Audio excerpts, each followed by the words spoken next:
പല്ല് നഷ്ടപ്പെട്ടാൽ അത് റീപ്ലേസ് ചെയ്യേണ്ട ആവശ്യമുണ്ടോ എന്നുള്ളത് പലരുടെ ഒരു സംശയമാണ്.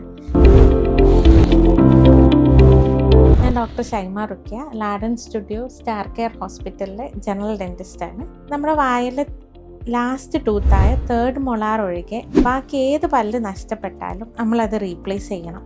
നമ്മുടെ വായിൽ ഒരു പല്ല് നഷ്ടപ്പെട്ട് കഴിഞ്ഞാൽ അത് കാരണം ഉണ്ടാകുന്ന ബുദ്ധിമുട്ടുകൾ കാലക്രമേണ മാത്രമേ നമുക്കത് അനുഭവപ്പെടുകയുള്ളൂ.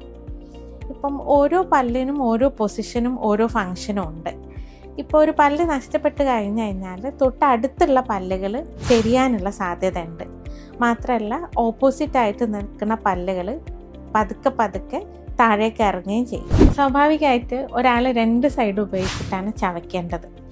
ഇപ്പോൾ ഒരു സൈഡ് പല്ലില്ലെങ്കിൽ സ്വാഭാവികമായും നമ്മൾ പല്ലുള്ള സൈഡ് വെച്ചിട്ട് കൂടുതലായിട്ട് ഉപയോഗിക്കുകയും ചവയ്ക്കുകയൊക്കെ ചെയ്യും.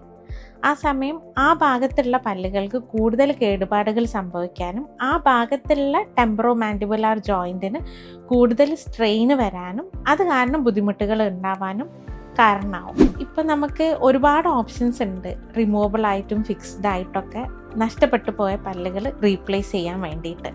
മാത്രമല്ല നമ്മൾ ഒട്ടും അറിയാത്ത രീതിയിൽ തന്നെ അത് റീപ്ലേസ് ചെയ്ത് കൊടുക്കാനും നമുക്ക് സാധിക്കും എന്നുള്ളതാണ്.